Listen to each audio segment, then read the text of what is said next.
That's Bob's On Air Tech Talk. Welcome aboard the boat. I'm here with my co-host, Mr. Tony McAfee. Say hey, Tony. Hey guys, how you guys doing? And then I also got my other co-host, Chuck Haines. He's here in the house as well, as usual. Say hey, Chuck. Hey guys. So we've got a few things going on. No games, no giveaways, just a bunch of tech talk. So anything and all things tech related, we are here for you. The Q&A is open, so if you've got any questions for us, go ahead and knock us out. The Q&A is open. Just click it down there in the link, and let's just go ahead and get started. What's going on in the world of tech, guys? Well, there's a few things. I guess we can start with the Yosemite, the OS 10 Yosemite beta. Yosemite, my favorite. Let's go. Now I know neither one of you guys are Mac users. I personally am. So No, I've actually I am. I do. Oh, I do. you are. Yeah. I've got Okay.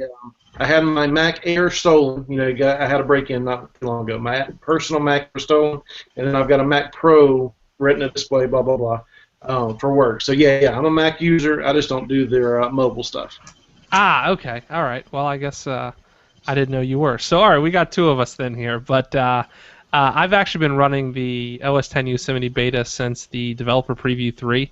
I would have usually actually do run their developer previews as my main OS. Generally, they're pretty stable. Actually, I've been shocked. I ran Mavericks last year, pretty much I think from developer preview 2 on. And they do a pretty good job of making them fairly stable for developer previews. I mean, you're kind of putting your life in your own hands with developer previews because things can change, things can break. Last year with Mavericks, I'm a big homebrew user, so a lot of command line stuff, developer tools, and that was completely broken in Mavericks for about the first 3 developer previews because Apple decided to change around where all their header locations were and libraries, and it was just a gigantic mess. Fortunately, this year the underlying changes, OS 10.8 to 10.9, the underlying changes was huge.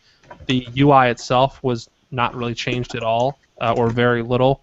10.9 to 10.10, the underlying is not really changing a whole lot. It's really the UI that's changing a lot. So, some of the new features, and I won't go over all of them because you can, of course, go to any tech blog site and see all the new features. But, the UI has been completely overhauled for Yosemite. They're kind of taking some of the translucency and kind of the flatness they've tried to roll into iOS 7 and put some of those aesthetics into the Yosemite desktop. It's not a one-to-one translation, so they didn't say, okay, let's just take iOS 7 and put it on the desktop. They didn't do that. They took some of the design elements, but I think they've actually done a pretty good job of kind of working them into an actual desktop environment. So a lot of translucency, a lot of flat, a lot of things have changed, the look and feel of things. I didn't really like it at first, but it's kind of grown on me. I think there's just some, it's the UI looks fairly polished now. I'm still up in the air as to whether I like it or not. Some of the other things they've done is the notification panel, I guess they call it, whatever they call it when you swipe in from the left side there, right side, this side over here. Yeah, I can't tell my left from my right. I got to put the L up to figure out which one. So it used to, if you swiped over there, it just showed kind of your list of your most recent notifications. One of the big thing in 10.9 was the notification center, basically giving you growl-like notifications. Well, they've kind of expanded that in Yosemite. In addition to notifications, it's now got a Today screen, kind of like the iOS 7 first tab if you pull it down the Today screen. Gives you what's the weather for today, what's the weather for tomorrow, what's your schedule look like today, what's your schedule look like tomorrow, just trying to kind of be a little bit of a contextual help for your daily use. I'm not a big user of it, to be honest with you. I actually almost never use it other than to go in there and clear out the notifications that I got because I never clear them out. But I suspect some people may actually find that useful. It's got the dark UI mode, so instead of the translucent kind of whitish, you can turn it into a black dark mode. I'm not 100% sure why they did that, other than maybe just to give you some more options besides light. But there are some issues with dark mode. Obviously, it's still beta. But there are a lot of icons that kind of look out of place, mostly from third-party developers, like the Chrome notification center. You can't see it at all because it's basically black on black.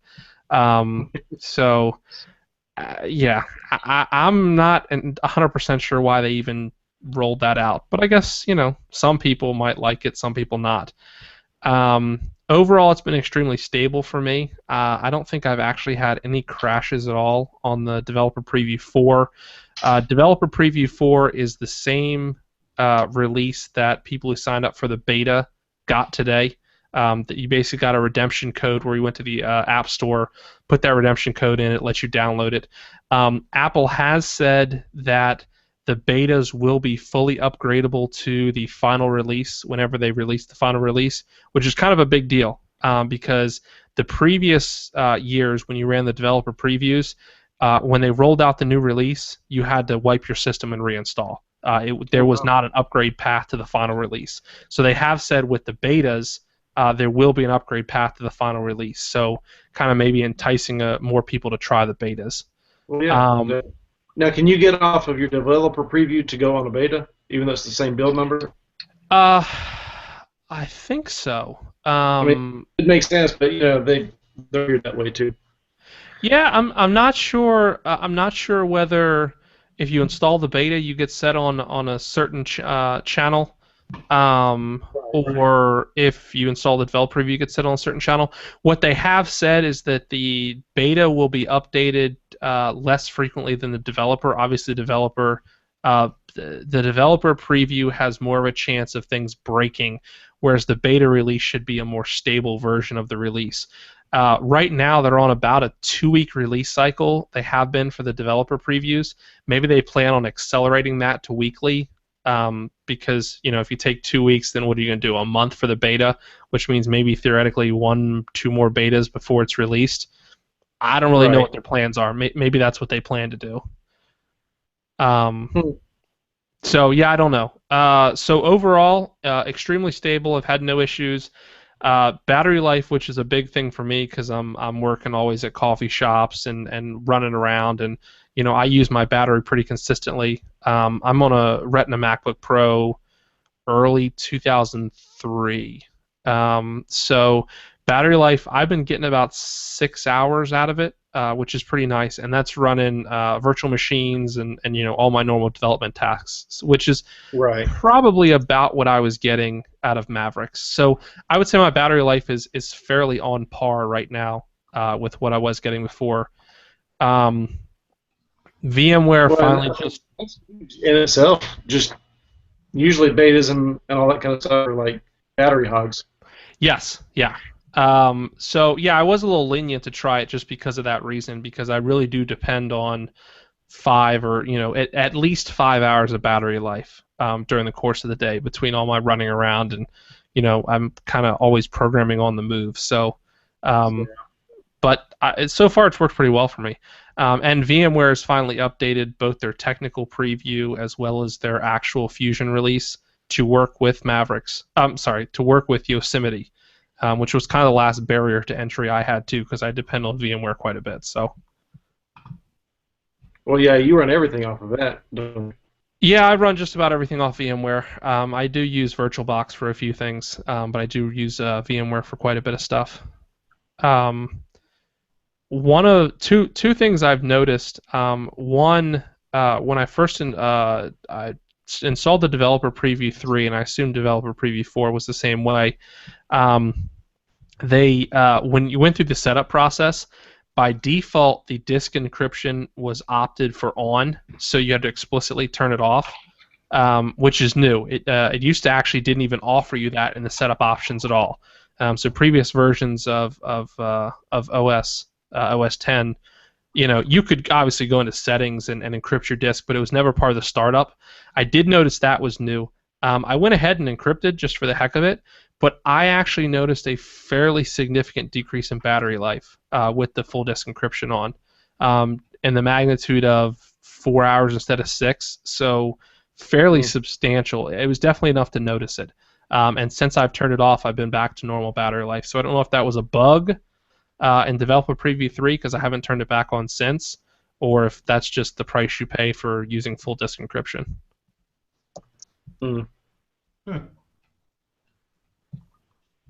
Interesting. And yeah, and I've always been, I don't know, it's weird with all my MacBook stuff and all that. I'm scared to do any developer previews or betas or anything like that. However, on my Android phone, the first thing I do is root it and ROM it and go get in some weird thing that I know is going to break, and then I got to go run 18 lines of code anyway. I'd imagine the process is fairly similar. I know it's new processes and new codes and new lines and all that stuff. But I'm scared to touch my computer in such a way, and it's you just fix it. Where your phone, you can really brick this thing. I'm whatever. Let's just throw weird things on there from people I don't know and hope it works out. Yeah, I do have to say though that reverting your phone if you mess it up is probably easier than the laptop, because if you install one of these developer previews, and let's say you decide you don't like it for whatever reason, you basically have two choices. You basically have two choices for reverting back. You can force the emergency recovery console, which what that will do is that will go into a recovery mode that basically goes out to the Apple Store, determines the most current stable release, which in this case will be Mavericks, downloads it, and then installs it on your machine. So that's one way you could downgrade back to Mavericks. Normal recovery you can't, because normal recovery will actually take you into the Yosemite recovery, which means you just end up reinstalling Yosemite. So you can either force the I'll call it the emergency recovery console. I don't really know what it's called, where basically it goes and downloads the full version and recovers it. Of course, that takes a long time. I think that it generally takes 2 hours just to download the image, because you're talking 4 or 5 gigs worth of data to download. And then, or you can of course burn a Mavericks USB drive or disk drive and then boot it from there and install it. So downgrading back to a previous version is probably a little bit more difficult on the laptop, whereas the phone, you just slap the old ROM on there and flash the old ROM. Yeah. Which, and that I've done that a million times, so I'm comfortable with it,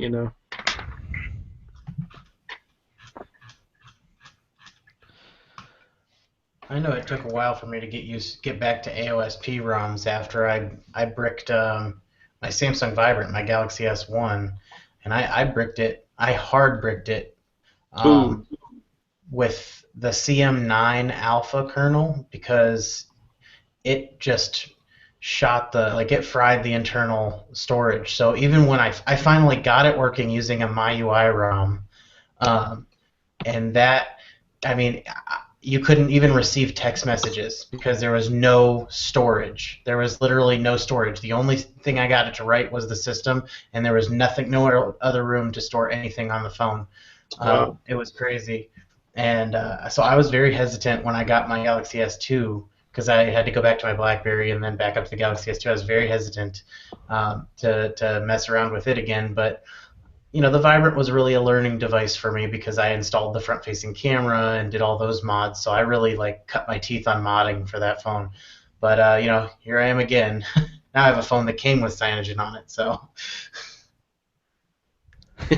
Well, yeah, and I started out on the Droid X, and then that was locked bootloader all the way. So if you screwed up something, you're in trouble.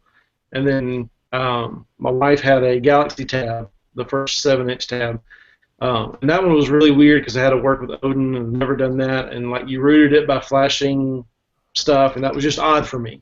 And so I was like, sure, why not? Let's try it out. So I did it, and I almost bricked it. I did the soft brick. I've never hard bricked a device yet. And I don't plan to. I've had plenty of close calls and plenty of let me run to the bathroom because I need to check moments. but I've never hard bricked a device. I've always been able to recover. So, thankfully. I've hard bricked one device, and it was actually someone else's fault. Although it was, I guess, my own fault too. We were working on two different devices at the same time back when I was working on Team Baked, and he was building recoveries, and he sent me the wrong recovery. Instead of the recovery for the GTAB 2, he sent me the recovery for the TF 300, the transformer. Yeah. And I didn't pay attention to it. I just said, "Oh, okay, I'll flash it." Yeah, so flashing the wrong recovery will seriously mess your device up. Weird how that works that way.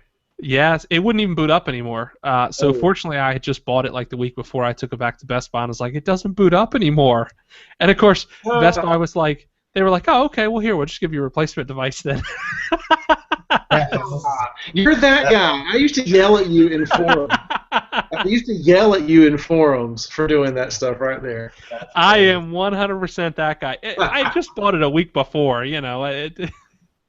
Well, that's one of the reasons, though, that flashable, like making a flashable zip is so much better than and not only is it easier, it's so much better than just going through terminal or ADB to flash a recovery. Because if you go through ADB to flash a recovery, it's going to flash. Yes. No matter what you want, no matter what device it's for, it's going to flash on there. Whereas if you got a flashable zip, it's got the script, the device asserts, it knows to check, hey, is this even built for this phone? Yeah. And those can even get in your way sometimes because they're too stringent. But it's way better to not have a bricked phone. That's why it's so hard. My 2013 Nexus 7. I upgraded from a 2012 to 2013. I flashed the recovery fine. That was fine. I did that through ADB and all that kind of stuff, and downloaded a ROM for the 2012 Nexus.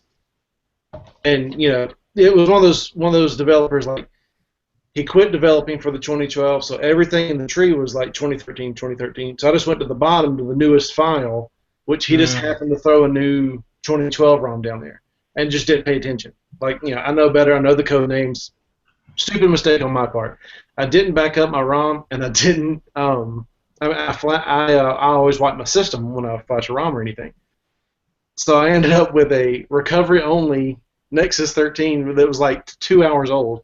And I'm like, I've never side-loaded a ROM through ADB into a recovery. So I'm like, Google, how do I do this? Thankfully it wasn't the hardest thing to do, but I was like, ah. I think one of the funniest things I've done in that regard was I was working on my sister's T-Mobile Comet, which if you have never seen a T-Mobile Comet is like this big. It's a 2.8-inch touchscreen, and even some of most of the devices even buttons down at the bottom. And I was working on it, and I had to root it because it was very, very slow. It's a Huawei, and I don't know what I did. I took her SD card, or I had my SD card in her phone when I did a data backup for her, and I accidentally, on my original transformer, my Asus transformer, I restored the backup of her Comet. Oh, so nice. I had all this crazy stuff going on there. I had a launcher that was built and designed that was set up for a 2-inch screen. I had her old background. I'm looking through her text messages. I'm looking through text messages on the Wi-Fi tablet. I'm like, what is going on?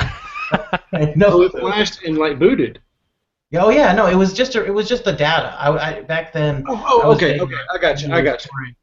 I would never restore system because when you restore system, you get issues with Gmail syncing, and I don't know about now, but back then, you'd have all kinds of issues with Gmail syncing, and on that Comet, we actually got it upgraded to 4.1, I think 4.1.2, and it never got up above 2.2 officially. But I would only go back through and restore data. I'd flash a new ROM and then restore data because it's so much better. Crazy. That's funny. Yeah, I in this day and age, I never restore anything. I just start over. I do too. Because I've had too many issues. But I never restore it. Yeah, I found myself flashing a lot less. With the Moto X, I actually don't think I ever flashed anything because it was perfect. And on my M8, I just recently flashed the GPE, and I'm actually kind of disappointed I didn't do it before because I tried to go back to Sense and I couldn't do it. Yeah, Yeah, I'm with you. I back it all up. I've got everything. I've got the apps backed up, and I've got the system data and all that kind of stuff in two different recoveries and all that stuff. And I still always just like flash clean and never go back and all that kind of stuff. Just it's a bunch of files sitting somewhere that I never get to anymore. yeah. I always start fresh too. I almost never back. I mean, I back everything up. The only time I ever use a backup is if I'm running out the door or I'm sitting out at a restaurant and the phone stops working or something about the phone stops working because I'm not going to mess with reflashing the ROM. Even though I have the tools to do it there, I'm not going to mess with that. I just go in, wipe it, and restore my last backup so that I know at least it's going to be working until I get home. And then even then, I'm still only going to use it for that night because when you restore a backup that has like all your Gmails, not all of them are red or something. I don't know what it does, but it seriously messes with the way Gmail syncs. And then it ends up thinking that there's unread emails and there's not, and you can't get in. And then it actually moves emails. I've had it move emails from my trash back into my inbox. It's the craziest thing. So I Huh. avoid that like all costs. So not to interrupt our current conversation, but I do see there's a bunch of questions actually on the event page itself. So if you guys are watching, I promise you there are some there that I do want to answer. So we will get to yours. Just hang tight. I promise we will answer some of your questions on the event page.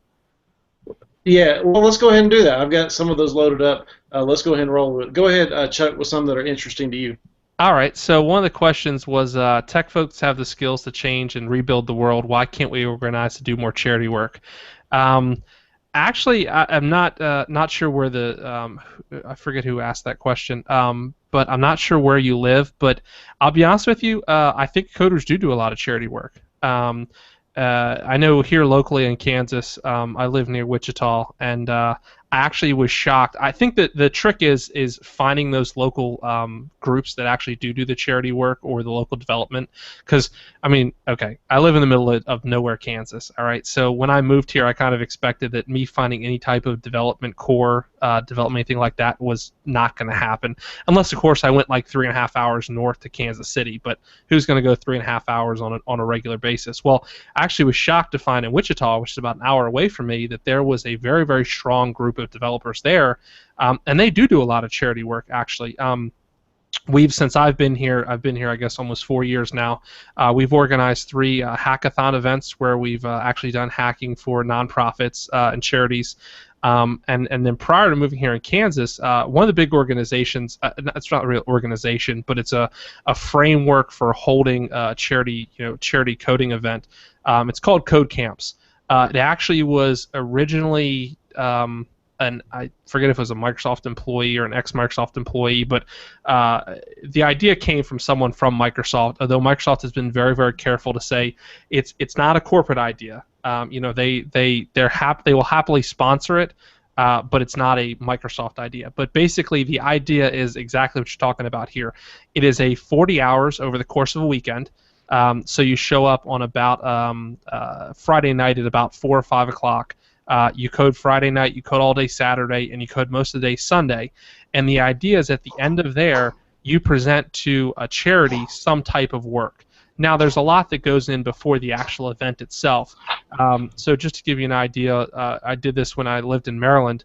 We usually had about 200 developers show up for that weekend.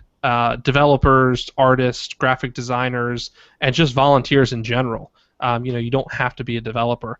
But what we had, I think, 12 charities that had been picked out beforehand.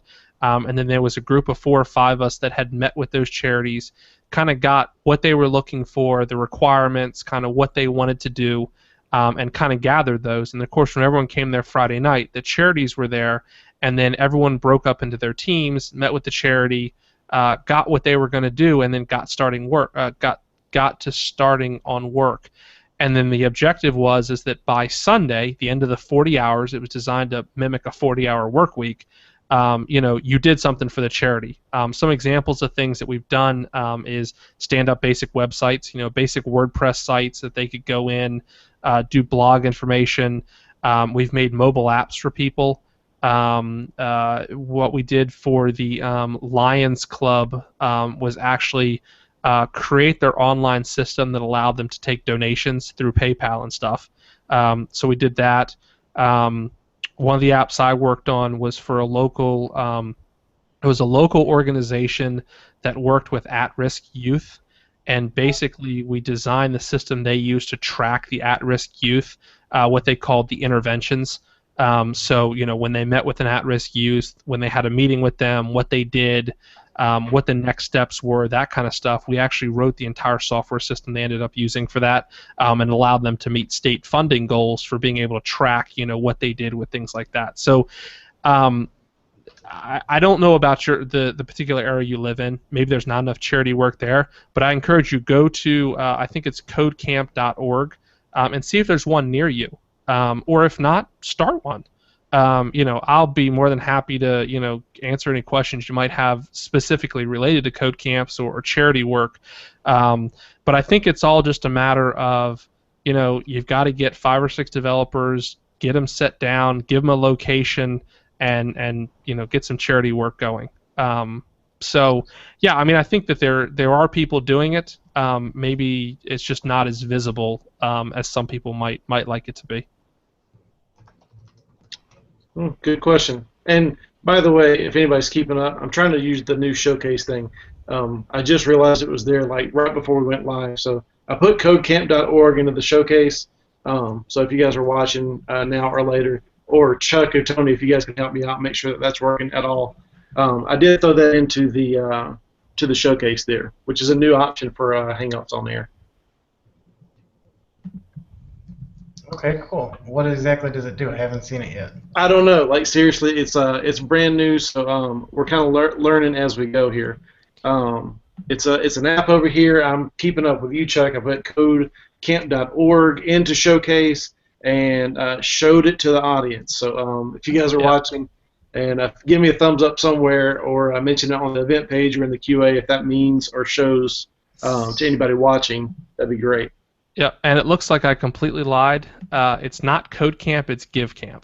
GiveCamp? So it's givecamp.org is the actual thing. CodeCamp is actually something completely different. So it's GiveCamp. I guess I misspoke the entire time.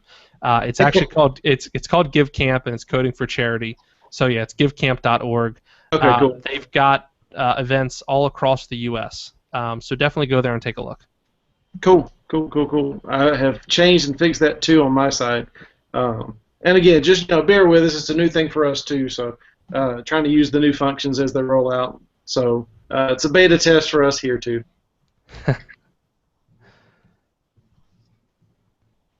All right, so givecamp.org is in there in the showcase, and I'm not sure if anybody can even see that. But if you can, hopefully you can. If not, we'll get it all straightened out for future episodes of BOATT. So what's another question over there? That was, let me pull that up over here on my side. That was from Terry Walker. He also asked another question, and we'll chime in on that. Whatever's holding us back, is that also why we don't unionize to change corporations themselves? What can the IT industry do? Oh, no, that's a different question. Whatever's holding us back, is that also why we don't unionize to change corporations themselves? You guys got any thing to add on that? Yeah, I guess, I don't 100% understand the question, so I'll defer that to one of you guys.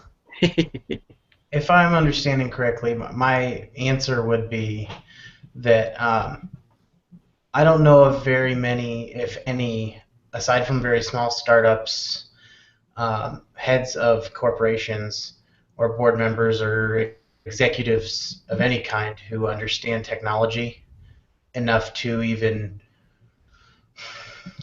what's the word? I'm trying to think of very diplomatic, non-insulting ways to say these things. But if you don't understand technology, you can't possibly appreciate what a techie or an IT person does on a daily basis. And it's like I've told many members of my families and friends who don't understand what we do, and I tell them, look, if you read the user manual, then I'd be out of a job. That kind of thing. Like, if anyone read the user manual, you would not need IT people. I mean, you would need them very, very much less. So you have executives who aren't going to concern themselves with how technology works. So IT people don't ever get into those positions, or very rarely. I shouldn't say don't ever, but it's IT people are not made to run a company. And that's, and I know that the question was unionized, but it's just not a. I don't really know a lot of people, IT people, who are motivated to do things like unionize either. We kind of come in and we Google the answers to the questions that we don't know, and we look up the answers to the questions that we should know, and then we fix things and we go home. And I'm not in IT anymore, but that's kind of how it is. But I don't really see that as something that. I don't know a whole lot of IT people who would be willing to do that, because we're already hesitant to try to describe.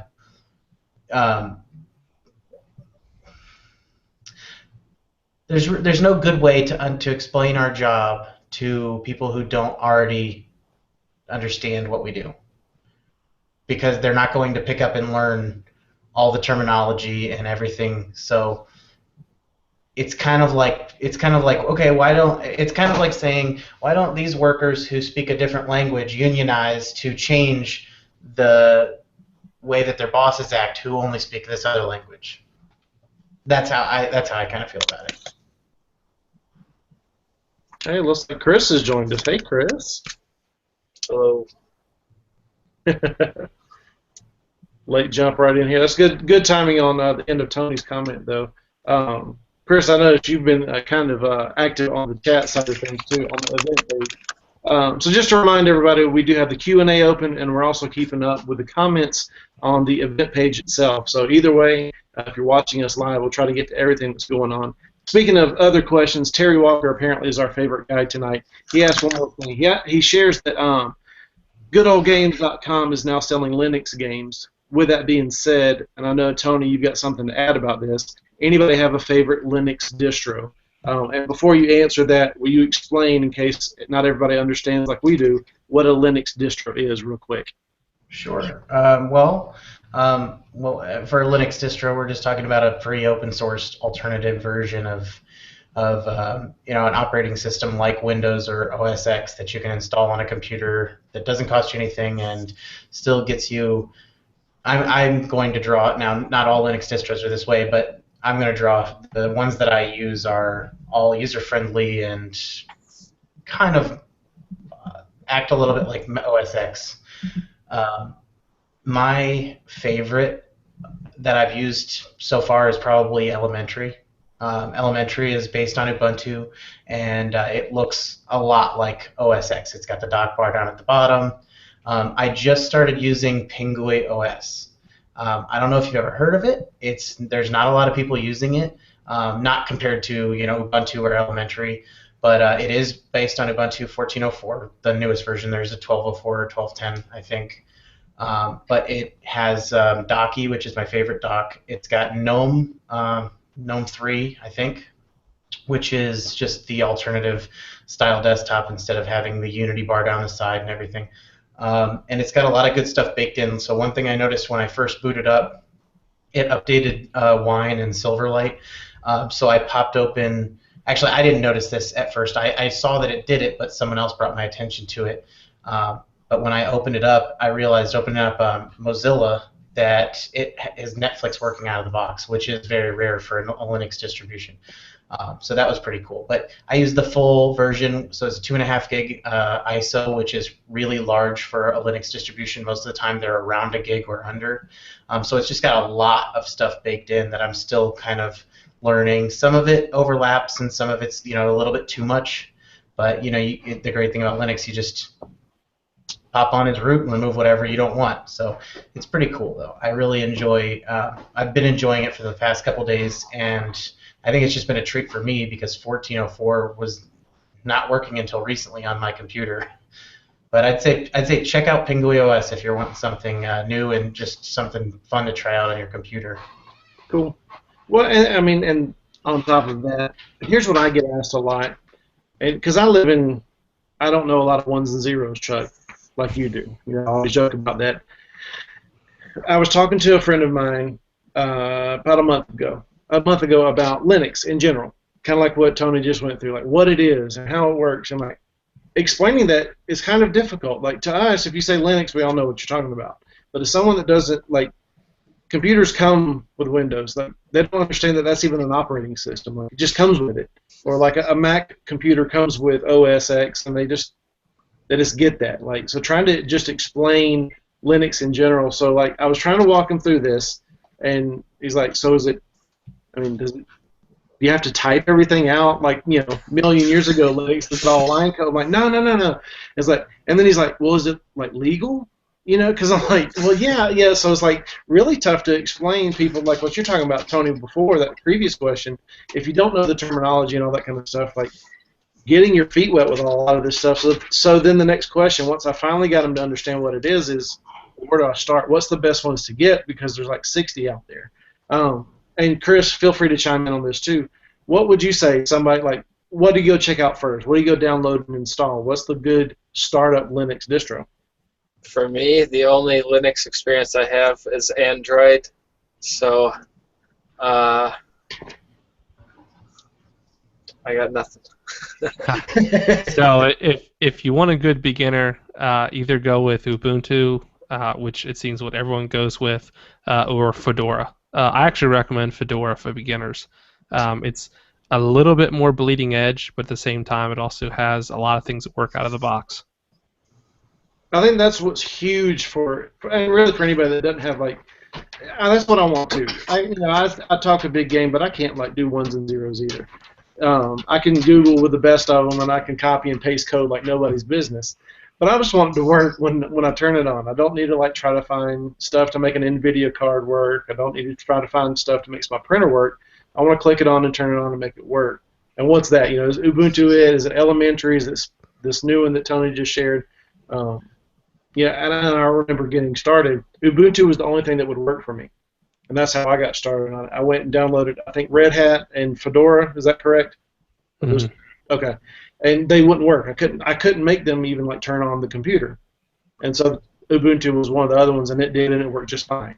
And so I stuck with that forever. Went to Cinnamon Mint and played around with a whole bunch of other ones. But I recommended Elementary to a lot of people. I recommended Ubuntu just because the community is there. If you have a question about it, chances are somebody has answered that question for you.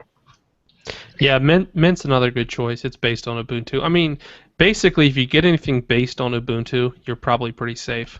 Yeah.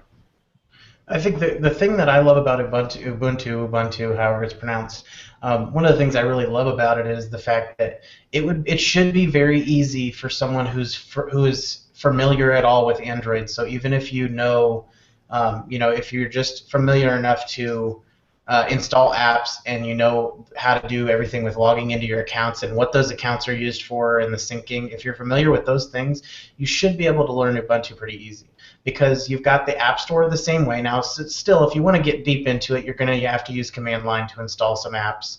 But as far as just the surfacial, just using the computer, using it for internet and stuff like that, all that stuff that you want, and some games and the main things like GIMP, your image editor, your web browsers, anything you might need to download can be found in the Ubuntu Software Center. And that's why so many new distros like Elementary and like PinguiOS are coming out with, instead of just releasing a Debian release, which is Ubuntu is a Debian release, so it installs this certain kind of package. Instead of just making a new release that's based on the same thing, they're actually making one that's based on Ubuntu so that they can have the Ubuntu Software Center built into their operating system, and people don't have to go around searching online and hoping that the package they're getting is the package it claims to be. It all goes through those channels.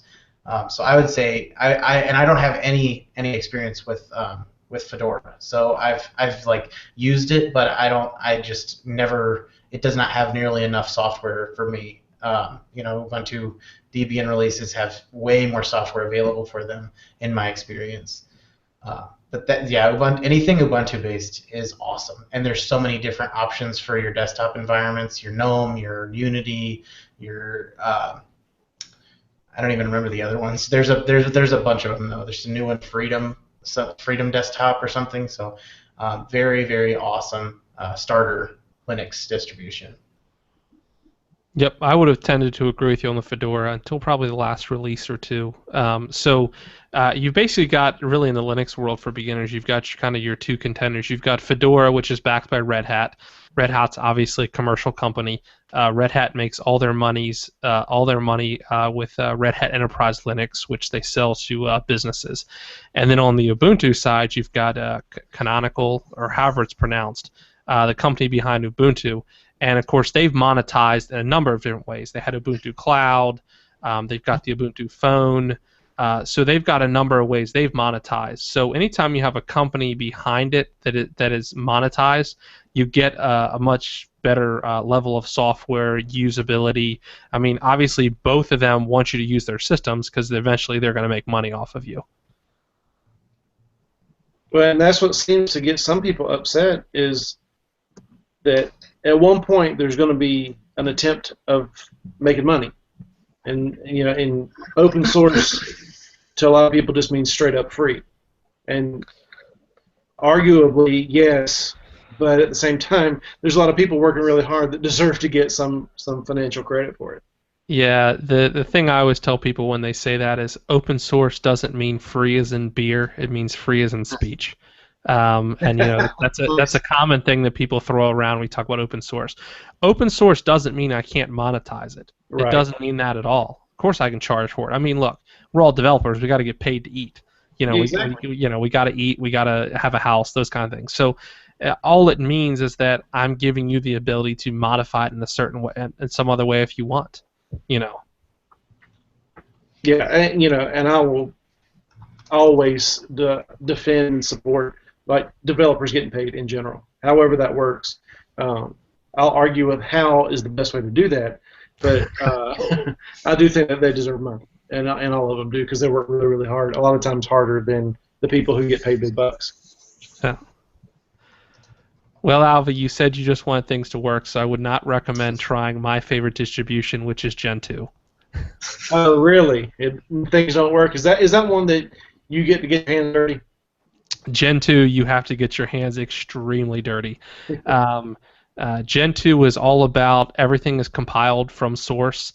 You really have to get down there, edit configuration files, make things work. You want to install software, you're going to use the command line. There is no GUI.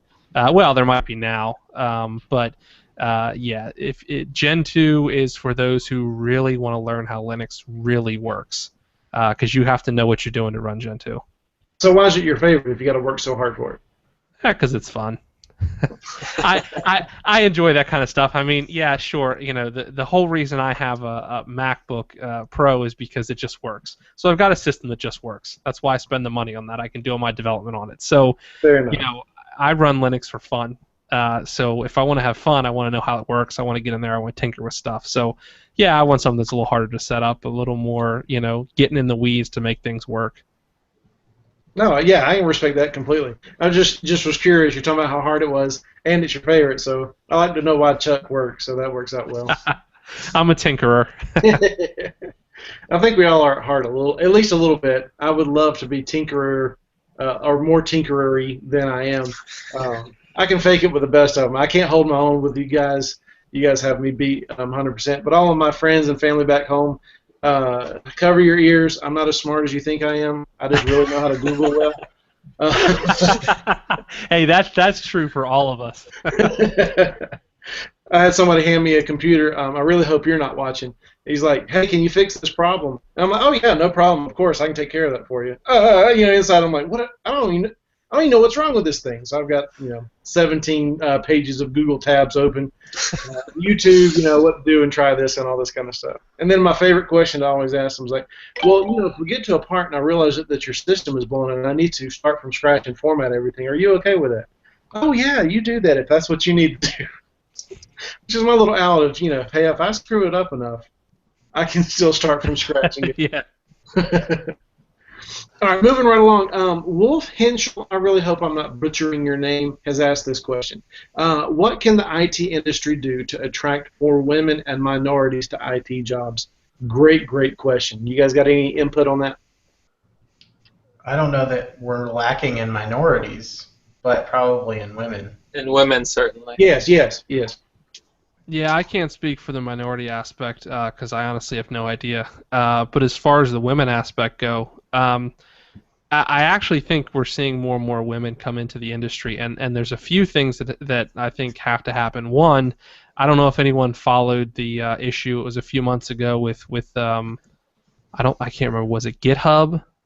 It was one of the females at GitHub, I believe, and she wrote a blog article basically on how her life was a living nightmare while working at GitHub because of the male chauvinism and the upper management. Now, I'm not going to say it was GitHub for sure because I'm not 100% sure on that. So don't quote me on that. I had to find the article and actually which company it was.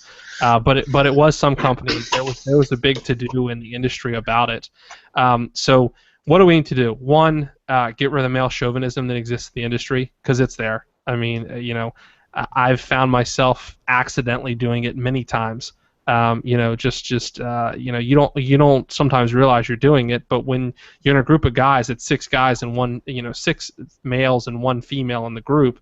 Unfortunately, it just happens sometimes, and it shouldn't. So get rid of the male chauvinism. Also, get rid of the stigmatism of just being in the industry.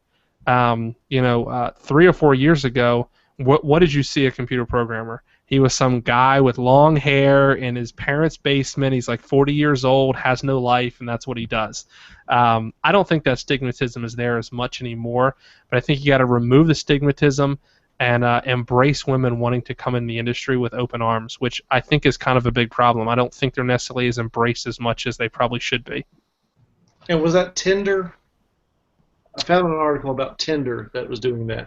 Maybe it was. Let me look here real quick. I'll let some other people answer. I think I've talked enough. So while I look for that, just for fact checking, so we don't get ourselves in trouble. Yeah. Let me find it because I don't think it was GitHub. I think it was someone else. But let me find it. Before we get in trouble for slander or anything. What about you, Chris or Tony? You got anything to add or comment about it?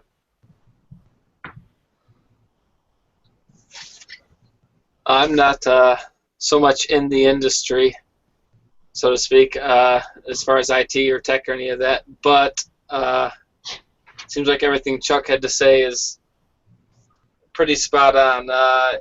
There's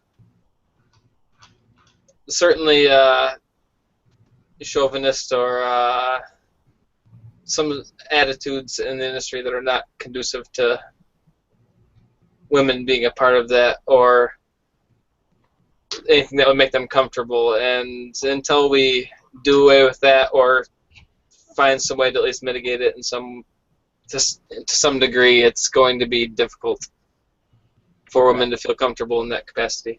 Yeah, I agree. And I don't think it's really limited to just IT. I think there's plenty of other industries that are doing the same thing. And that would go for minorities, too, for a lot of things. And I think it's regional, too, like in certain regions of this country. And that's really all I can speak for is the United States. I'm not as familiar with the cultures around the world, and especially in dealing with minorities for them and women and all that kind of stuff. But I would think regionally in the States and then just across the board with most industries, there's some male chauvinism there and probably some just, I don't know, a mindset that needs to be changed for minorities and women across the board. Certainly. Well, so it was GitHub. I just did do the fact checking. I thought it was. Okay. It was Julie Ann Horvath, I guess is how you pronounce her name. Was apparently fairly higher up in GitHub, and yeah, she quit basically saying that the harassment that she got as a result of being a female in the GitHub, a female GitHub employee, was just ridiculous. So it was GitHub, I guess. But her story is certainly not unique by any means. I mean, hers came out, it's big profile because it's GitHub and, everyone uses GitHub. But hers is not the only story like that. There's tons of them all over the place. Oh, sure. And it all, unfortunately, just goes back to the whole male chauvinism thing. It's just that, there are a large number of males who do not see females in the work environment as equivalents, and they should, but they don't. And I think and it's not just a problem in programming. I think it's a problem across the board. I mean, statistically speaking, if you look at average salaries between men and women in the same positions within companies, men's salaries are significantly higher than women's. And why is that? I don't know. Other than it's just what has ended up happening in society today. Yeah, and I guess that really goes back to a million years ago. Just men were better, white men were better at everything than anybody else, and that just kind of has stuck with at least our American society still today in a lot of places. I mean, we've made, of course, strides, but in general, it's just kind of viewed that way, sadly. Well, just as a thought, maybe a devil's advocate kind of thought here, but how many industries are there that are dominated or even just split down the middle, men and women? How many industries of fixing things are there that women are really into? Because and that's just men are fixers. We're fixers. We want to fix everything, and that's one of the reasons we dominate industries like tech. We just tech is you have to want to fix something, or if not fix it, make it better. Because like if you don't want to do those things, you're not going to ever want to pull up a command line and start throwing commands at something and possibly break it. So that would be my question about it: is how many industries, like how many female carpenters or builders or I don't know. I mean, just how many are out there that are built around fixing things and repairing things that are dominated by women? I don't think I could name any. Yeah, but I think that's just because the problems that exist, and not necessarily because that's the natural order of things or anything like that. Yeah, I mean, really, that would have to come down to, as a 4 or 6-year-old, getting them interested in wanting to fix and code and all that kind of stuff. Yeah. Yeah, at 18, 25, 35, yeah, I mean, how many of any of us, males included, are going to change kind of where we are if we weren't interested in it at a young age? And I guess really, yeah, back to the original question, how do we do that? How do we change that? Or do we? Can we?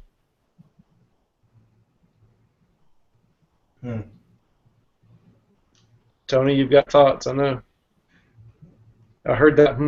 Yeah, well, I mean, there's no. I mean, you kind of hit it on the head, and that's with anything. If we ever want to change the way anything works, it has to start at home, and it has to start really young.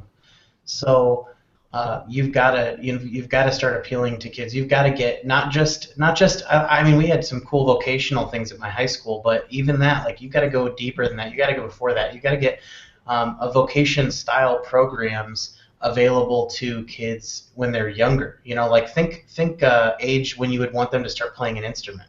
Yeah. Think appealing to those things, trying to find, and they're going to have no clue what kind of career they'd want at that time.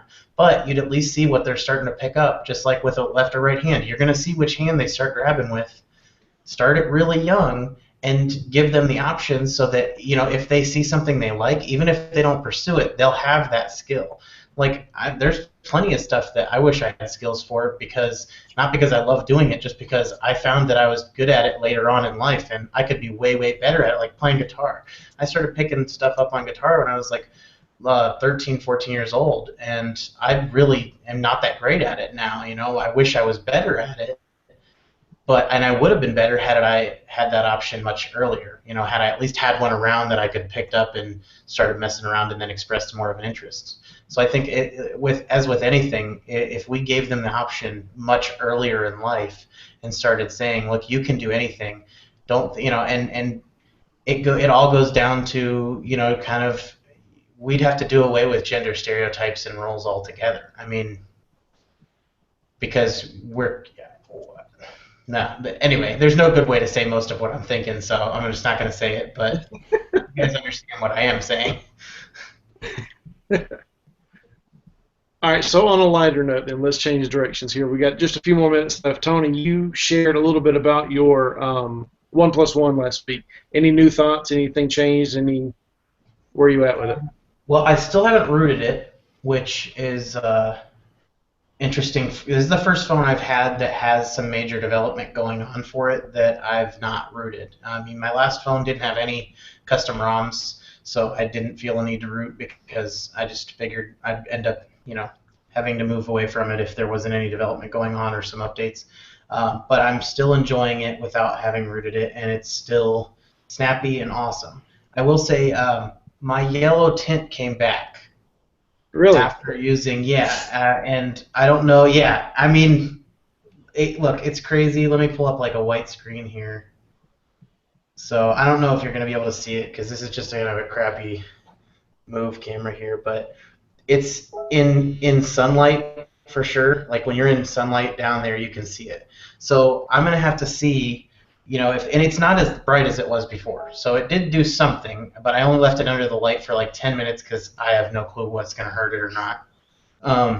But I will try it out outside and see what else, see if there's any way I can get it to go away. I've got some friends Lucas, who was on a couple weeks ago with us, he just bought a UV light to use at home. So we'll kind of monitor the situation and see how it goes. If it continues to when they've actually opened kind of as a mass release type thing, I may go ahead and pursue a replacement. But I don't foresee it because it really doesn't bother me. It's just now that I've dealt with it once, now it's coming back. It's kind of like, okay, that's weird. But that's the main thing with the OnePlus. I do have some new toys that I can say I got this week. This is a Cuckoo. It's a Moto 360. You got an early development deal. Totally.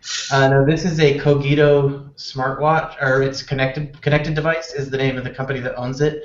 And I can't find anywhere online that says that they're owned or affiliated with Citizen, but the box I received was shipped from Citizen. Huh. So I know that the companies are related somehow. The company that makes this watch is actually Connected Device, but it's a fantastic watch. It's got better weight and it's better quality than any of the other smartwatches I've had. It feels and looks like a normal watch, but that anywhere you see blue on the screen there, that's all the screen. Now it's just kind of like a couple symbols and then a little readout that shows a caller ID or a number for notifications. So it'll just show you like a number and then what kind of notifications they are. So you don't actually get any real information aside from what notifications you have. Gotcha. But still, no interaction, no quick replies or anything. No. It's not touchscreen. You're doing everything you're doing with the buttons on the side. And there's 5 buttons, and one of them is just a regular watch button. Standard 22mm watch band, so I can replace that. But still, I mean, $179, and it's a very high quality watch too. It's not just a Bluetooth thing. And I think the thing that surprised me about it is it runs on a watch battery. It's waterproof and it runs on a watch battery. So Bluetooth Low Energy on a watch battery all day. I mean, no recharging. So the real test will be to see how long this stands up. But I'm very careful about turning it off when I'm not using it because there's no reason to have Bluetooth drawing on a little watch battery all the time. Yeah. I'm interested to see how that goes. And then the Verizon Z2 tab, which I'm really excited about. So I'll be reviewing both of these pretty soon. That thing looks thin. I know we're running short on time. Can you show me next to a phone how thin that thing is? All right, let's see. Let me pull the case off my OnePlus.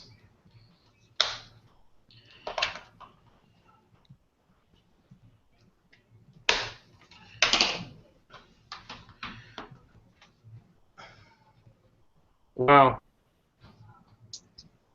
Yeah. Hey, Alvie. Yes. Can I take just a moment to get back to Showcase here? Yes. Okay.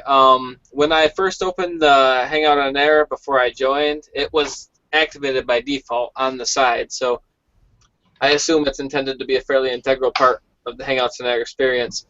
And posting links to what you're talking about as you go is a obvious use case for it and a good way to do it, and they look good on the side. If you have it open, you can see. Cool. You could take that a step further and let's say like bridging the gap between a traditional brick and mortar store and an online store, where you could have a business could have a Hangout On Air where they're showing products with the product link to buy directly from the showcase on the side. Or let's say with a band, it could have links to an album. Let's say you could have a Hangout On Air of an artist who's doing a instructional video with a link to buy a print of the final piece in the side. So there's a lot of things with monetization of Hangouts in there I think are going to play in with that. Excellent. So like a few weeks back when we had the big Android barbecue guys on, we could have had links to to go ahead and purchase tickets right there. Absolutely, Awesome. purchase ticket link directly from the showcase.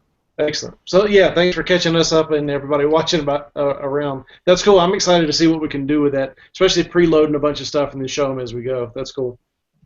Absolutely. All right. Well, anybody else got anything to add? We are running over time, but I just want to make sure that Chuck, Tony, or Chris, if you got anything else to add on tonight's boat, we get it, and if not, I'll finish things up. Yeah, we got. Only thing is, I noticed today. Apparently, the Moto 360 is going to have an ambient light sensor. See that. That's cool. I'm looking forward to that. That might actually be something that would make me buy the 360. I have the Gear Live and love it, but ambient light sensor might be something that drives me to it. Kind of a mystery as to why the first two didn't include one as far as saving on battery. Yep, that is a big wonder. I'm getting it. At this point, it almost doesn't matter unless it's like $600. I'm getting that watch. That thing's beautiful. I just can't wait to get it. Even as long as it works, and that's pretty much it. As long as it works and is affordable, I'm getting that watch. I'm trying to see which I'm going to get first, the Moto 360 or my coin. Seriously, we signed up for the coin, which is a credit card replacement type thing. We'll catch you up on another episode. Like a million years ago, and it's supposed to come out in summer, which gives us until mid-September. Yeah, I think so. Well, yeah, we should. Let's put coin on the topic for next week, and maybe if anyone has any pull with anyone at coin, maybe we can get them on for a little bit. Hey, that'd be cool. That'd be really cool. I like it. Let's do it. Okay, yeah. So we'll catch you guys up on that next week. The links to all this stuff will be over there. We'll see if Showcase follows through with the post wrap up production and all that. If not, we'll put it in the description, all the stuff we've talked about tonight, so you'll have that. But that's our thoughts. We'd love to hear yours. Leave us some comments down below. This will be going pretty much for the rest of the week. You can follow along and watch it. It'll be on YouTube. It'll be on our Tech Dissected page. The event page will turn into the video, so you guys can watch this all over the place. We'll try to share this so you guys can watch it. Thanks a bunch to our question askers, Terry and Wolf. I appreciate that a bunch. Thanks a bunch, Chris, Chuck, and Tony for joining me this week. But that's it for this week's boat. This boat has set sail. Thanks a bunch. We will see you next week. Remember, Bob says start when the clock says Bob. Bye-bye, everybody.